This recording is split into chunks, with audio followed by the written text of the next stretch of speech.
அன்பார்ந்த மனித நேயத்துக்கு உண்மையான ஒரு நிகழ்ச்சி, ரெண்டு நிகழ்ச்சி நான் சொல்கின்றேன். ஆக்சிடென்ட் சிறிய நேரத்தில் ஆக்சிடென்ட் ஆகி போகுது உலகத்தில். அது யாராலுமே தத்து நிறுத்த முடியாது. அதே போல் பாருங்கள், நேற்று கல் அறுத்தோம், ஒரு வாரமாக கல் அறுத்துங்கிறோம். 1 hour மழையில் பாருங்கள், இது எப்படி பண்ணி எப்படி ஆச்சு வரும். இதுக்கு 5 லட்சம் செலவு பண்ணி இந்த அளவுக்கு நாங்கள் அறுத்து நாளைக்கு இடகு போகிறோம் கல்லை. இது மாதிரி ஒரு மழை ஆக்சிடென்ட், இது மாதிரி ஆக்சிடென்ட் தான்.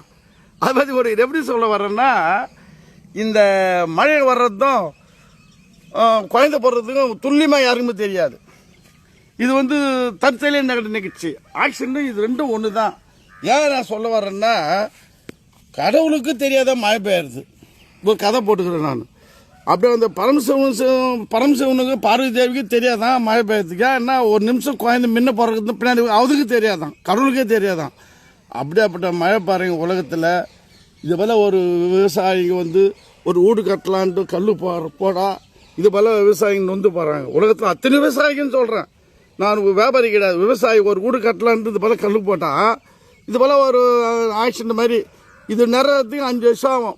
ஒரு 5 ஏரம் வச்சுக்கிட்டு என்ன பண்ணுவான், அப்படியே கீமாட்டம் போவோம் தான். அதுபோல் ஒவ்வொரு உலகத்தில் ஒரு 4 காசு சம்பாதிக்கிறதுக்கு சும்மா பணக்காரன் ஆயிடுச்சுன்னு நீங்கள் சொல்கிறாங்க. உலகத்தில் கிடையாது. 1008 கஷ்டம், 1008 நஷ்டம் வந்தால் தான் முன்னுக்கு வர முடியும். அப்படி முன்னுக்கு வந்தாலும் அதை கட்டி காக்கணும்.